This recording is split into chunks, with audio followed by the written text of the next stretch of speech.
Welcome to Aura Talks. Well, Pashi, that's what I've been saying the whole time. So the entire idea of the Aura project and this digital platform that we're creating is really tapping into this heart space of let's give more than we take. Because if every single member of the community adopted that attitude and took on that stance, the community has to be prosperous.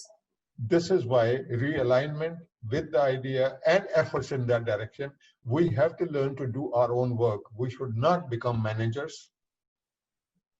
That 5 hours a day, 7 days a week, 365 days a year is part of our contribution to our family. Yes. You look at the dining room in the ashram. Meals, breakfast, lunch, dinner, after tiffin is all available to them, done by them themselves. If we can serve one meal even today in Auroville, we think that we have done a great job. No, you see this concept of what I call middle class thinking, which has come into play, the bourgeois kind of a thinking, that we being educated, we having this aspiration, therefore we are the thinkers and doers at a certain level, but the lower level tasks have to be performed by others because that is the Indian concept, because it's cheap labor, is out of place in Auroville. And because, I'll give you just one example, in Sunship, with the maids and all that being paid and all that, a meal used to cost 50 rupees. Since COVID-19, nobody's coming, they're not getting paid, the meal cost has come around 35 rupees. Wow. It's obvious. That's a perfect example for us that we need to take on the work for ourselves. Exactly. I mean, I'd like to also comment on the bourgeoisie life that you've just shared. So when you look at archival photos and footages from the pioneering days in the 70s and the 80s, I can see that from what people ate to how people dressed to the houses that people lived in, it was a basic way of living, basic being the very key word here. And the Auroville that we're seeing today has become very prosperous, not only in terms of nature, but also architecturally, and the infrastructure has advanced quite a bit, which I think is a good thing. But at the same time, it has somehow primed a lot of people to take on this bourgeoisie life, which is very, very far from the basic way of living. So I wanted to ask you, Pashi, what were some fundamental economic developments and stages that Auroville went through that we came to this point where we got so far away from, so to speak, the prosperity stream as seen in the ashram? And one thing that I remember last year when we were talking, you mentioned also that at the introduction of financial service accounts, because before, as you mentioned, there was a prosperity scheme where you just wrote down very humbly and honestly what you needed, and that was provided to you. But at one point that took a huge shift because everyone had these individual accounts with, so to speak, their own money. And that was, so to speak, a wrong turn. So were there any other pivotal moments in Auroville's economic development? You see, after we broke away from the society, there was this basket, which was basically on the same principle, but it was not called prosperity, it was called a basket. Mm-hmm. So your provisions and things like that, but also there was community kitchen because the population was small.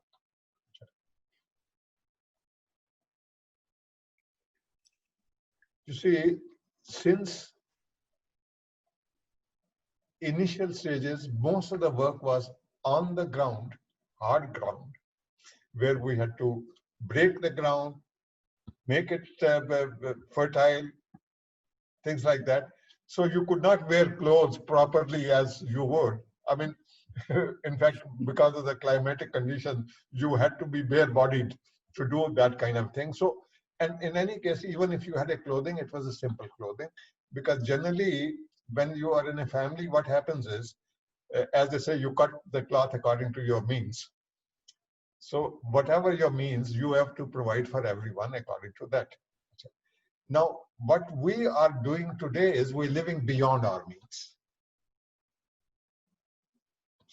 And also there was a play of the habits that we have brought with us, whether they're eating habits, Yes. whether there are other notions of a lifestyle, which we are reluctant to give up. Food is one of the major issues and major problem, because different cultures, different backgrounds, your bodies have got used to a different kind of food, and to adopt to a simple food and remain healthy, you have a gradual acceptance of it, but many of the people don't even accept it. And when you don't accept it, therefore that food has to be provided for you, which also is expensive because it's not locally grown. Exactly. So if you look at PTDC today, what do you find? Imported food for dogs and cats as well? No, let's be honest. Yes. We have decided on a lifestyle which is not in tune with our aspiration.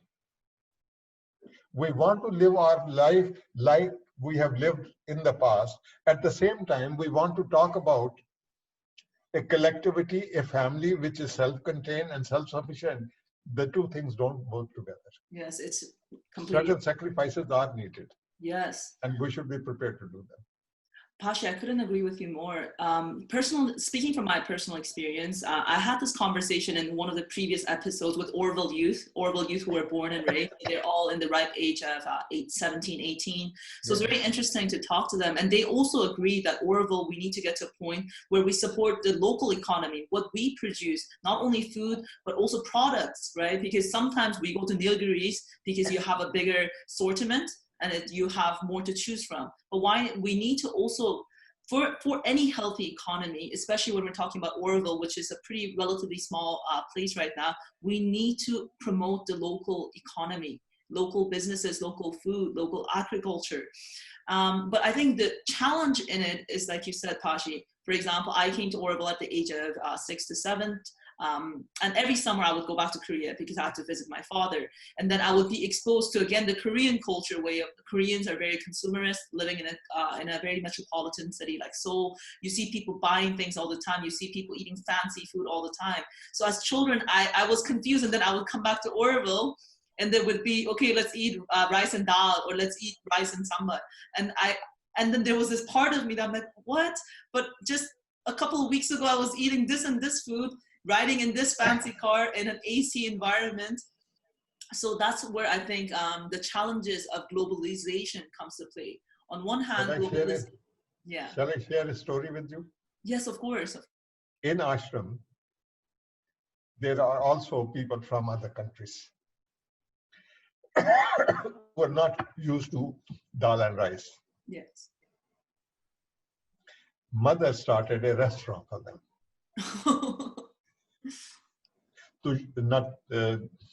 Tuskul form, where meat was served. Wow.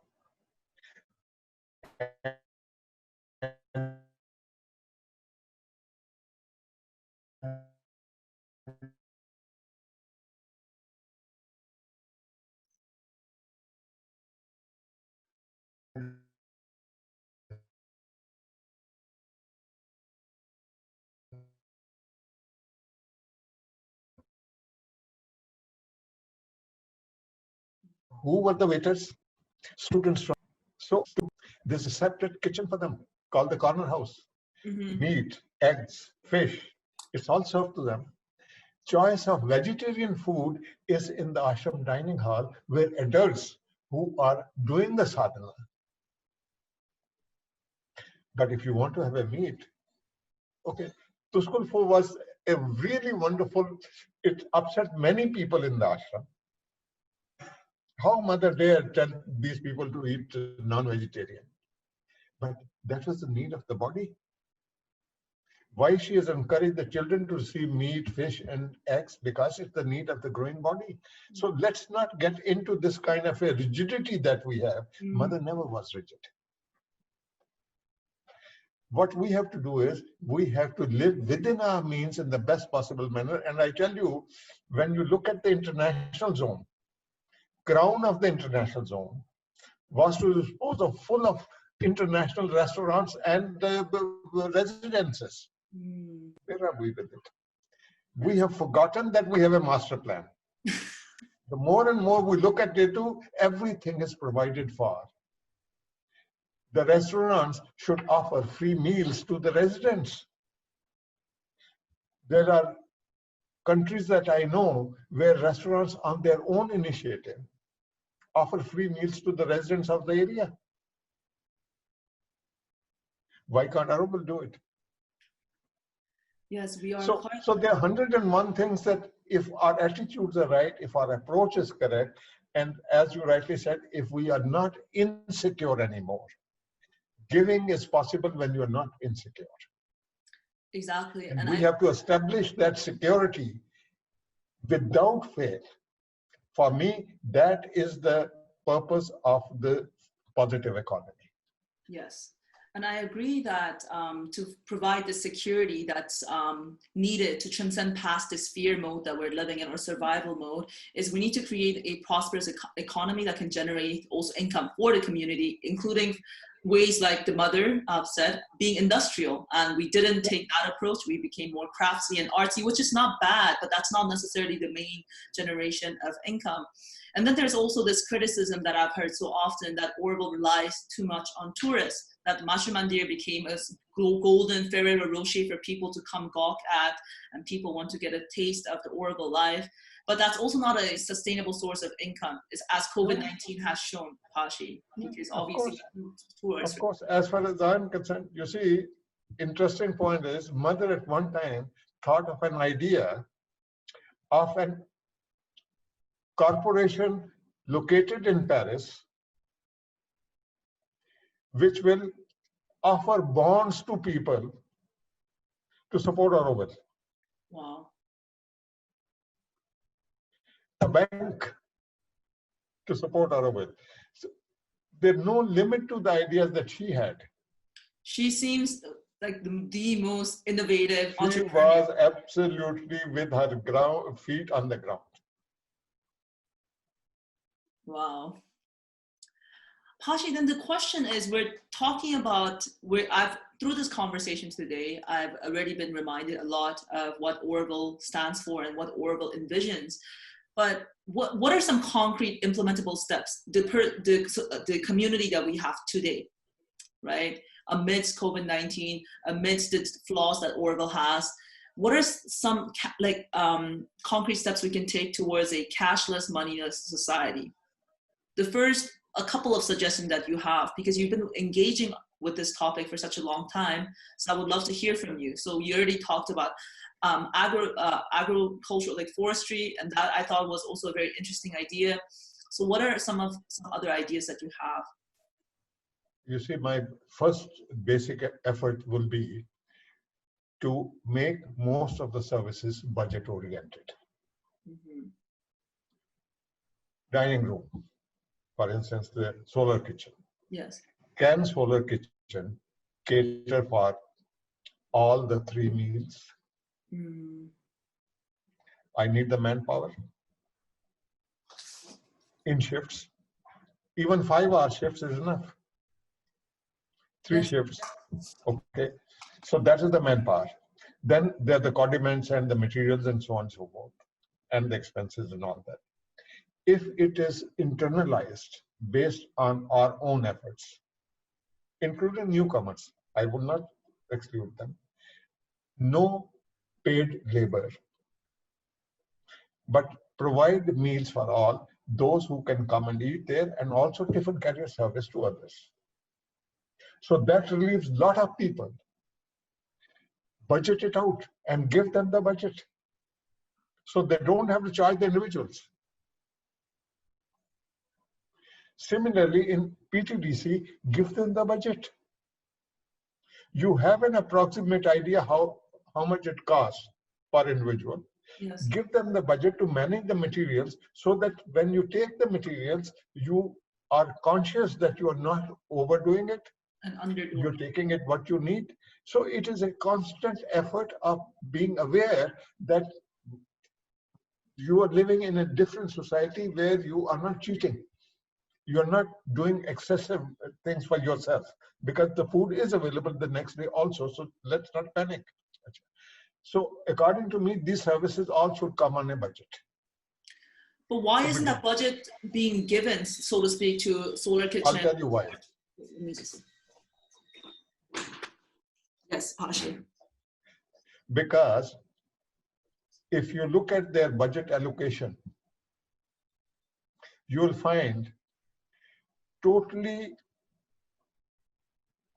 out of place allotments. Maybe one day I'll analyze it with you if the thing is in front of me. Yes. We are spending too much on so-called education. But if you look deeply into it, it is going into the buildings and not into the education of the children. Bureaucracy is taking up the money. Outreach, out of proportion expenses in the outreach. We are not a charitable organization. We have to give them our knowledge to grow self-sufficiency, not provide them with the jobs. Give them the skills. Our children who are in the teens, as they grow into 18, 19, they don't know what to do. There are no skills being available, offered to them, which they can build up the skills and become useful citizens of Auroville tomorrow. Student exchange, this exchange, that. These are the modern concepts of a normal society. This society has to generate its own skills. There is a unit functioning with German monetary support. Yes. But for the outreach, our own children do not want to go because they have been given an impression that they're special. You see, our whole interpretation over the period, some of it is out of the circumstances and some of it is deliberate. 1971 to 78 children who were in the schooling system, they went through a trauma you cannot believe. Psychologically, they suffered, including my 3 children. So I have a first-hand experience of this. If they have survived, I would say it's a grace. Wow. But the fact is that we have forgotten a lot of basic, even the normal values that we bring from our society into improving on them. Instead of that, we have created a totally irresponsible society, if I may say very strong words, but we've been irresponsible. Pashi, I'd like to just comment on one thing that you made. I thought it was very interesting that you said that Auroville is not supposed to be some sort of democracy where we have equal votes. And it's interesting, it's very, so to speak, a controversial statement. Some people might misconstrue that, say, oh, what do you want? Do you want to create communism? What are you talking about? But for me, I do agree, at least in the extent that if you have a community where decisions are being stalled because one person objecting to that decision is not moving things forward, obviously that's no form of a sustainable society or an effective society, right? And I personally believe that there are certain issues that are lingering in many different sectors, not only in the building or like the master plan, but there are also other, whether it be agriculture, whether it be about education. There's certain issues that we constantly get stuck on. But how do we actually move towards decentralization, Pashi? That's one thing that I'm curious about. How do you restructure it? Let's put it as an example that the farm sector, there are 200 people, assuming. Okay, these 200 people are concerned with farming. Either they're actually farming, in charge of the farm, or they are in one or the other activity that is related to farming. If they are given a policy of farming to create healthy food, surplus food, organic food, and so on and so forth, it is up to them to decide between them what are the best ways to make it optimization, with those 5 people as the core team, consensus comes into play. There's no voting. They discuss, they share, they have different opinion, but by consensus, they come to an agreement. Now that agreement for the farm group is their agreement because they know what they're doing. Yes. Similarly, you take the industrial zone or service activities and all that, they know what they're doing. If those are the people who take the decisions among themselves and do it on the basis of that information, consensus comes into play. A general body, today we are only 2,500 adults, but tomorrow we are 30,000 adults. How are we going to manage? By voting? That society does not, this society cannot accept that voting system for the simple reason because it is growing into consciousness on a totally different basis. And eventually what happens is that a spiritualist, a practicing yogi, knows obviously without being told what is the right thing to do. That is the level of consciousness that Shavinda, the mother, wants us to bring, because the real core purpose of Auroville is evolutionary,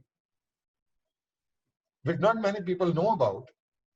But when mother talked about it being the cradle of the Superman, it was a realization or visualization of the Shavinda's vision of the evolutionary process, where you collectively bring the consciousness to a level that a mutation can take place. The supramental being you're referring to. No, you go to supramental. Your consciousness grows collectively to a level where mutation can take place. That is where the Superman concept comes into play. Yes. So this is an experiment in that direction. I'm sorry, not many people realize, because it's not meant to be realized that way, because from a very ordinary consciousness, even to come to a level that you aspire to become a collectivity is a major step, which we haven't been able to see. It's a huge step forward, yeah. I mean, but okay, I do agree, Pashi, that let's say in the farms, in the example that you provided, in the agriculture, you do have, let's say, the experts or the involved parties, persons taking those major decisions. But what about when it comes to something a bit more tricky like land? For example, the really major decisions coming to the, let's say, the repurchase of the land that still belong, like that should be purchased, so to speak, to complete the master plan. So it's a bit more tricky. So who do we allocate those tasks to or those decisions to? So as far as I'm concerned, that is not the decision of the resident assembly. That is the responsibility of the administration to ensure that the land is procured, because that is what they are there for. It is the responsibility which has been neglected and ignored of the foundation. Foundation had to find the money because they've been given officially the job to see that this grows.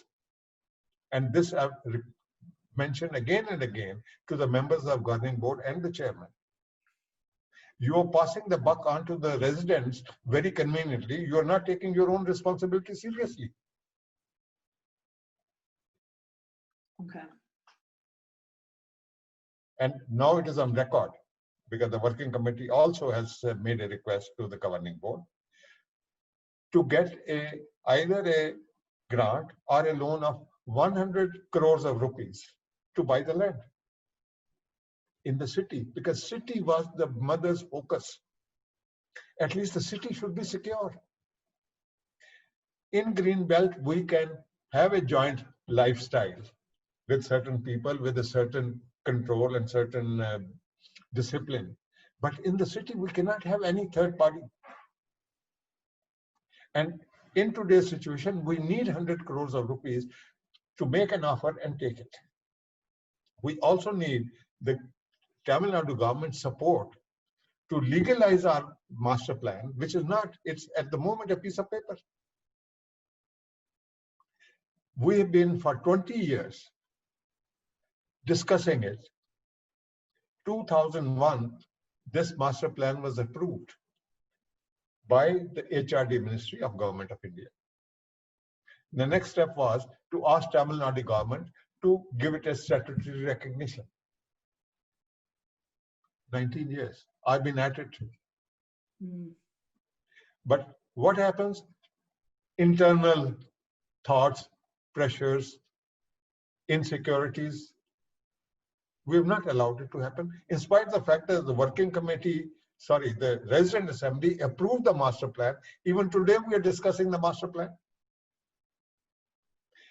It's coming to an end, the perspective, by 2025, and we haven't done anything. I would say that it is a must read for everyone who comes to Auroville, first of all, to understand why they are.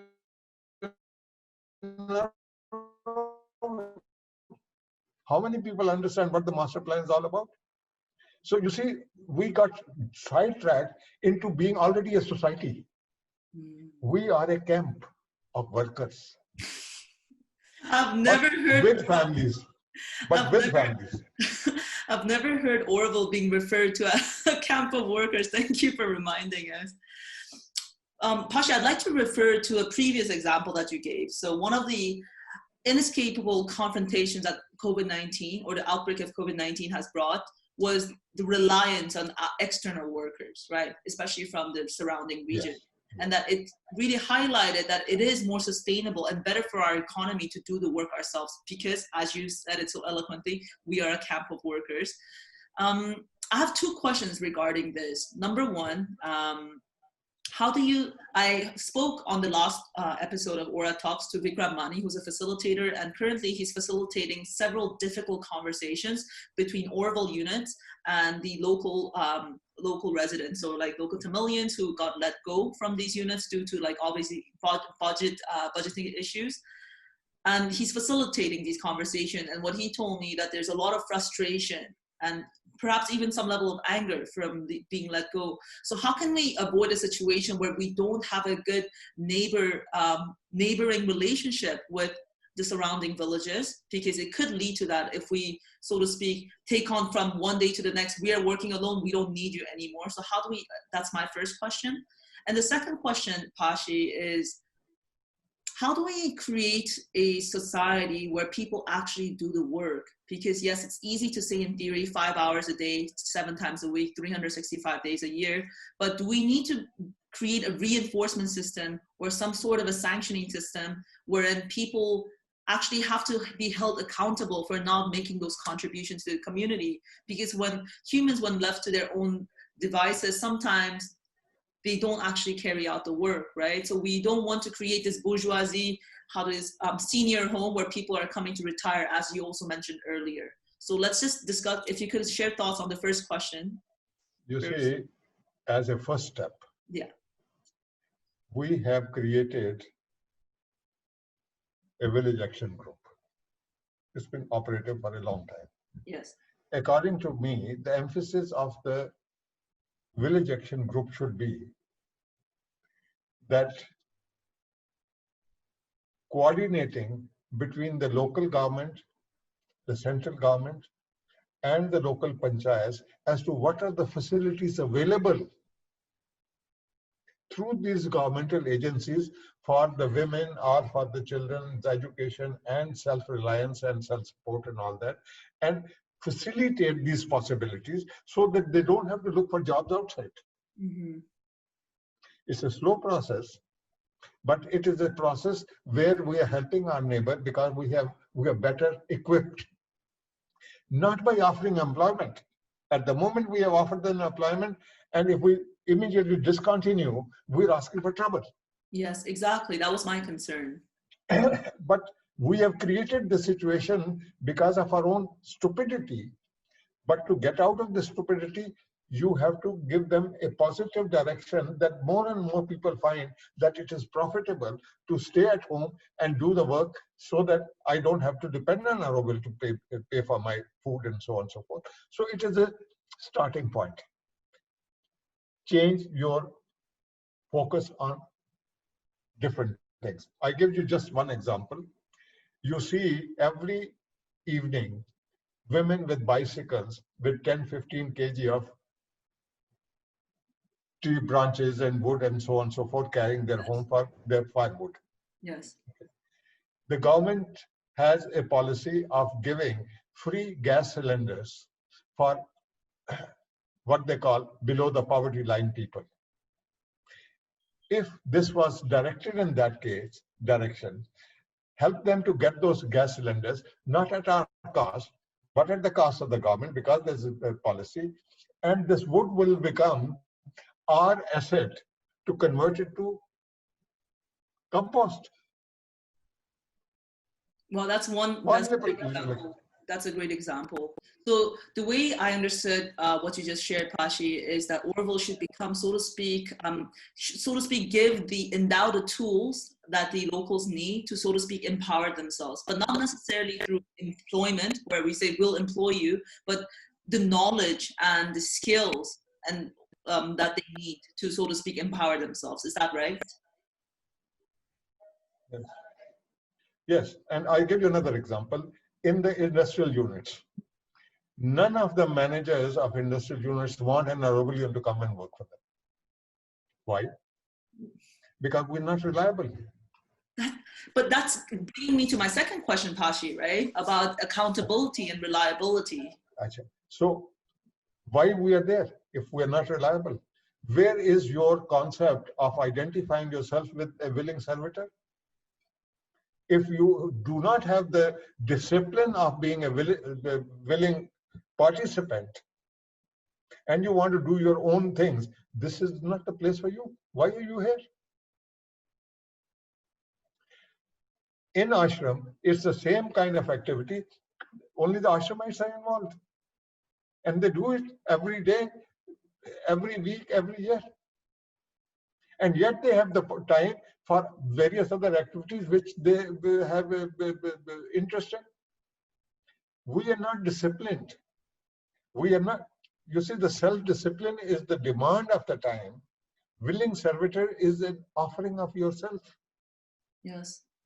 When we don't understand deeply, and problem is also with the entry service. I will tell you that in the entry service, we are concentrating more on whether you have enough money to survive for a year, whether you have enough money for a return ticket, not whether you have the inspiration to be an Aurovilian in the true sense. I'm a mentor. I'm attending their introduction meetings and all that. I'm shocked. Most of the time is spent on these mundane issues rather than sharing with them what is the core purpose of being an Auroville. So you see, as I said, instead of remembering what we are here for, we have identified ourselves into already a commune. We're not a commune. We were never meant to be a commune. And this is again an impression of these communities in Europe and America that has come into play here. We keep on talking about our village, eco village. We're not an eco village. Mm-hmm. Our purpose is totally different. But when you are conscious at all levels of ecology, of economy and all that, everything is in balance. Today we are out of balance. Yes, Pashi, we are imbalance. I mean, there are several parallel efforts that are going on to address this so-called imbalance and our deviance from the vision and the fact that we're so far away from the basics, right? Or living a very stripped down basic life. And one concept that I learned about a few years ago was obviously universal basic income. And it's something that I approach you personally about. And that's what our conversation last year was about. It's really, for me, the beauty of universal basic income is that it emphasizes human value. The fact that you're giving means not because you're a member of this society or because you have this, you're doing this job or because you're this old or because you're handicapped. There's so many prerequisites that we could enforce. But no, you are a human.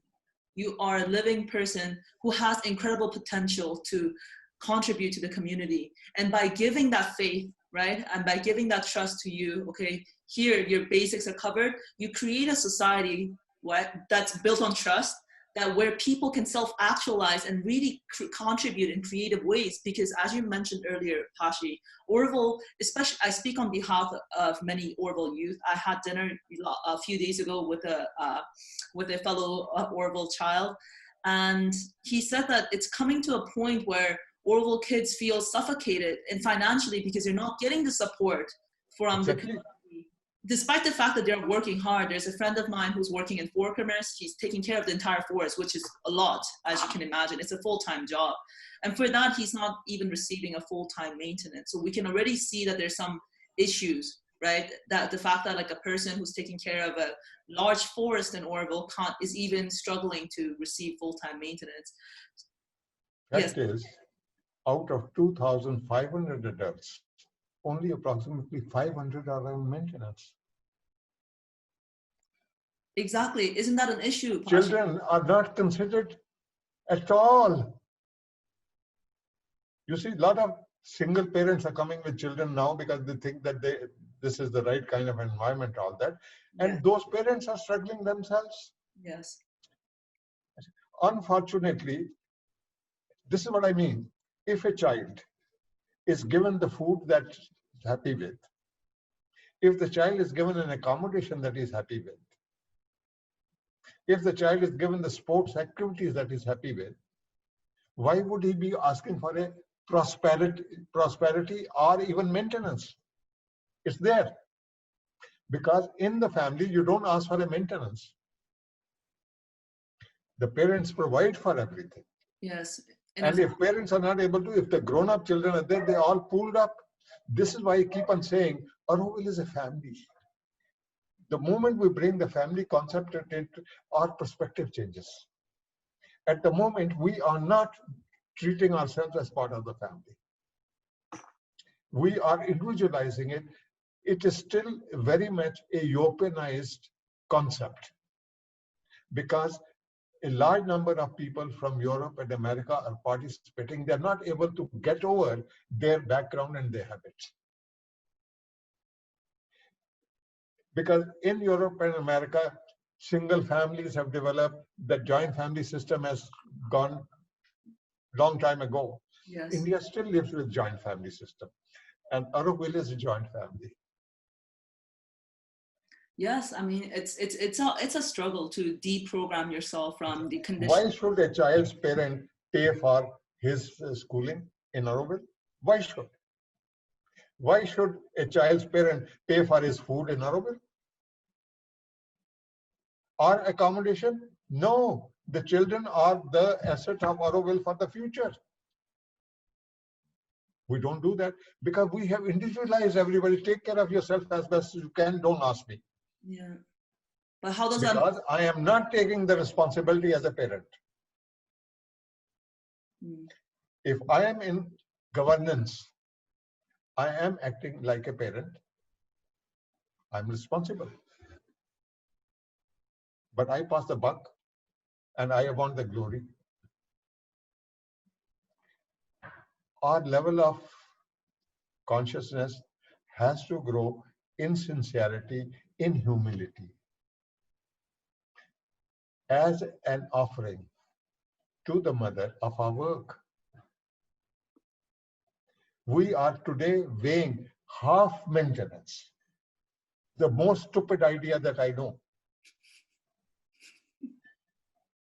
Half maintenance? What the hell are you talking about? Am I an employee?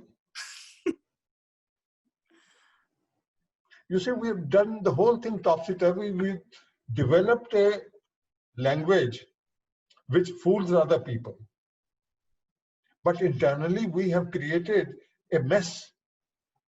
And this is why I say a totally new thinking has to come into play. We have to really do a serious analysis of where we have gone wrong and how we can correct ourselves. It may take 6 months, it may take a year, but we have to start that effort. Yes. If we don't start that effort, we'll keep on a little bit of whitewash here, a little bit of whitewash there, and that's all. Economy strength, and I give you an example again. Our budget today from all sources is between 55 to 60 crores of rupees. That is what comes out in the city budget. 7,000 people that are employed, or even if they are being paid at an average of 10,000 rupees a month, you're paying 90 crores of rupees a year. Where is that money coming from? From somewhere. But it's not in the pool. It's not in the pool. So, you see, I say Indians are poor. Sorry, India is poor, Indians are not. Auroville is poor, Aurovilians are not. We have to really shift the emphasis from the self to the collective. And for that, financial security is one of the most essential parts. And that a group of people, we have even thought in terms of creating a possibility of a group that takes care of this aspect in all sorts of planning possibilities. Let's come together and do something substantially serious thinking and not live from day to day in our own misery. Pashi, you are an inspiration to me because even despite the fact of despite of growing up in the community, I never engaged in topics like this growing up. I mean, youth oblivion of the youth, call it what you will, blissful ignorance. And it was only earlier last year that I started to ask these questions and started to understand me a bit at a maturer age. Okay, how can I contribute to the community and because I've received a lot. That for me goes without saying. That even as a little child, I knew I was receiving so much from Auroville. But then as a coming of age, I realized, okay, it's time for me to be a conscious person to understand what I can give back. But even only engaging in this topic for 1.5 years, I felt so frustrated because I realized there was a lack of social consciousness, and there was some really systematic flaws that really, whether it be the half maintenance or people not necessarily putting in the hours to contribute to the community, there are many flaws, right? But the fact that you've been a part of the community for almost 5 decades and you're still going so strong, it really is inspirational to a person like me. So thank you, Pashi, for that. The question I'd like to ask you, Pashi, is in its current state, can Auroville manifest the idea of a universal basic income or universal basic maintenance, for example, in the context of Auroville, because I feel that you have a quite good knowledge regarding the current budget in Auroville or just the current financial situation or context. So with that in mind, can Auroville say to each citizen, okay, here is a full maintenance for you? Can we afford that? I will put it another way. I will not use the word maintenance at all. Okay. I will not give the money in cash to anyone. Mm-hmm. I'll say, go to PTDC for whatever you need, it's available. You go to the free store for any clothing that you want, it's available. You go to the dining room, the food is available to you. You go to the housing service, a place is available to you. So this is what we call universal basic services. Till then, what I will do is, as I said at the beginning of the talk, that if we can budget these activities, so individually you are not identified with how much money you spend or how much money you are allowed, but you self-discipline yourself on your needs, not overstocking or anything or what you need. This is the beginning, according to me. Yes, I agree. It starts with us. So the maintenance idea is a crude idea in context of Auroville. It has to be taken out, and instead, you see, prosperity, it's very interesting, but the mother always used the names which were inspiring. Prosperity is where you share in something which is in abundance. Maintenance is where you take something as a right. Hmm. You see, The word itself is not inspiring. Prosperity is. It really isn't. I don't like the word maintenance at all. It sounds like I'm in a repair shop and I have to get my bike maintenance. Correct. Correct. Yes, I agree with you. Pashi, I haven't been able to get the opportunity in this conversation to talk a lot about the Aura project or this this platform, digital virtual platform, but I wanted to just relate it back to what you just said regarding joint family and really tapping into the best version of collectivism, which is one big unit of a family that takes care of each other. And for me, of course, this is a new generation. My mom told me this yesterday, and I really wanted to share it with you. She said that my generation, so let's say call it the millennials, we have tools that, for example, your generation didn't have, because whether it be technology or globalization, there's so much access to information, and we've been exposed to so much that she fundamentally believes that our generation can effectuate change, create a new world. And I really believe this in large part because I've been working in the tech sphere for a long time, and when you work with technology, you really understand how much can change. So for me, I really wanted to involve myself in this project with the hope of bringing a technological tool, so using an app to make it easier for Aurovilians, newcomers, and also volunteers in the community to interact with each other and to provide each other to cover each other's needs. Because if I need a back massage because I had recently an injury because I was riding a horse, I don't need to go and like pay for those services, especially from another community member. Why would I ask my brother who is a physiotherapist, oh Hansel, I need a back massage, I'll give you 1,000 rupees for it? It's absurd. But in your own family, you act like that, but why not in the context of Auroville as a joint family too? So I really wanted to create this platform that makes it easier, so you understand what the offerings are, so what people are capable of offering, whether it be physiotherapy or any types of therapy or learning, so education too, and also more mechanical skills. So put that on a digital platform that is really accessible by everyone. Because also one thing I wanted to ask you, Pashi, I realized that Auroville has this element of exclusivity when it comes to the longer you've been in Auroville, the more you have access to certain people, right? Because you've been there longer and you've been a pioneer, you built a Matra Mandir, so of course you're going to help out these fellow Aurovilians. But let's say you're a new member, right? Any society, especially if you want to ever reach the threshold of 50,000, we need to be welcoming, we need to assimilate, we need to integrate people. But then sometimes they don't have the same access. So if you have a tool, technology, the most powerful thing about technology is ubiquitousness. So ubiquity, so it's accessible to all, right? And that's what we're trying to create with this platform, that like anyone can sign up and give more than they're taking. So give an offering, whether it be a tangible good, it could be a pen that you're not using. Yeah. It could be your skill. It could be something that you're so passionate about that you want to teach. So this is what we're doing, and I just wanted to share this with you, Pashi, to let you know that even a young person like me, we hear you, we hear the work, we appreciate all the work that you've done over the decades, and we are the generation of, I believe, creators and innovators. So I think in the next decades, I do believe that Auroville has tremendous potential to like really transcend past its current limitations. So I want to thank you. Yeah. I will share it with you and say this, that we people are the masons and the carpenters of Auroville.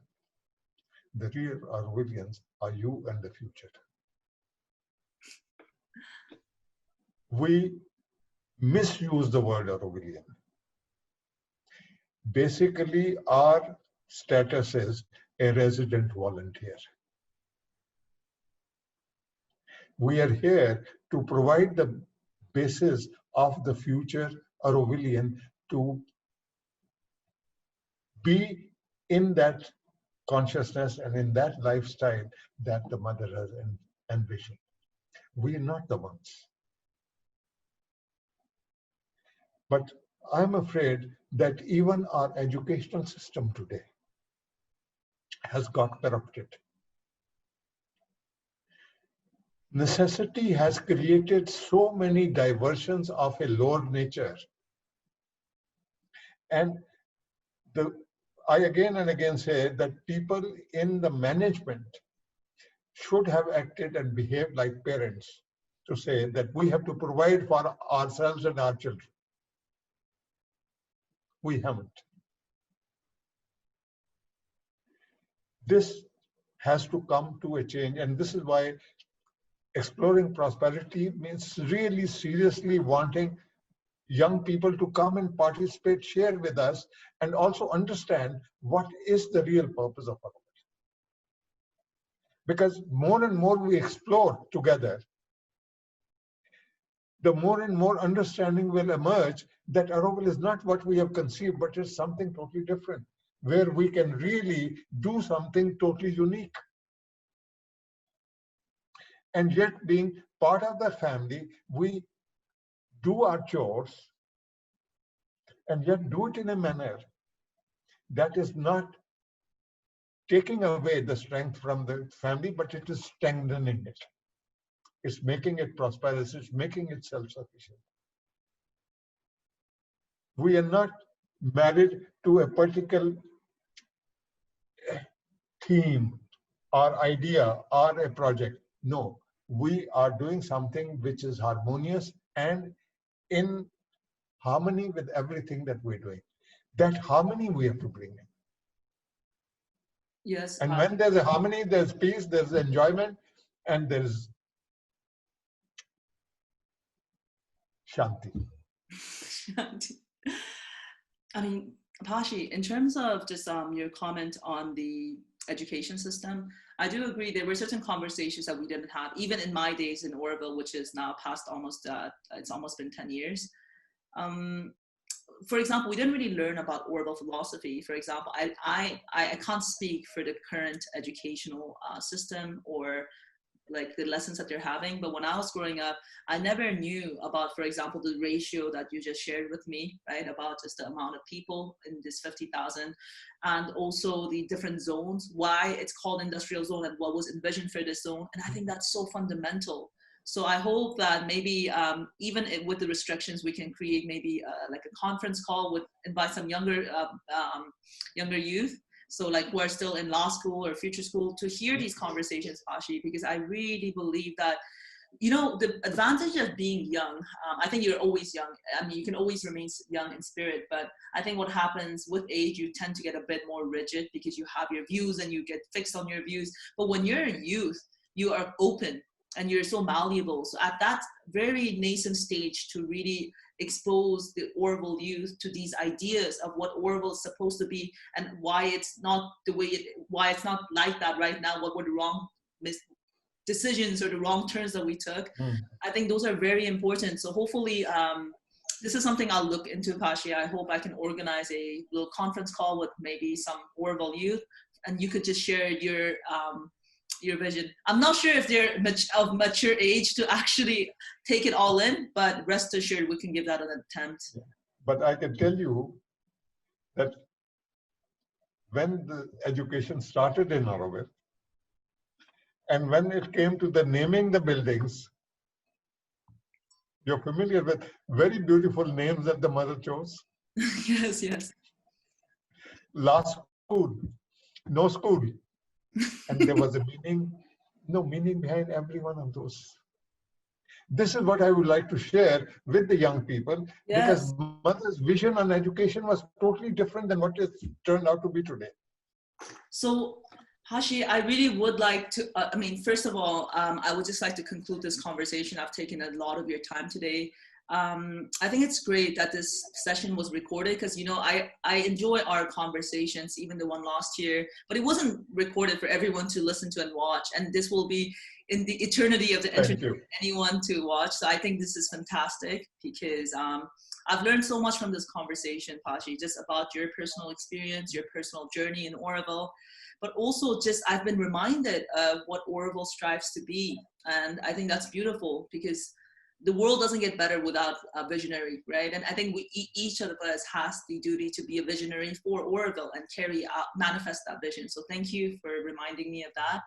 And about the Zoom call with the youth, we can organize that. So I just like to I will love it because I think I am not 88.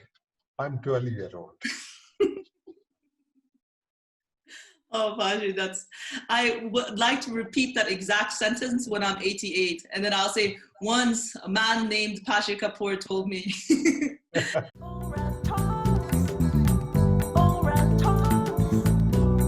Aura, the value we create together.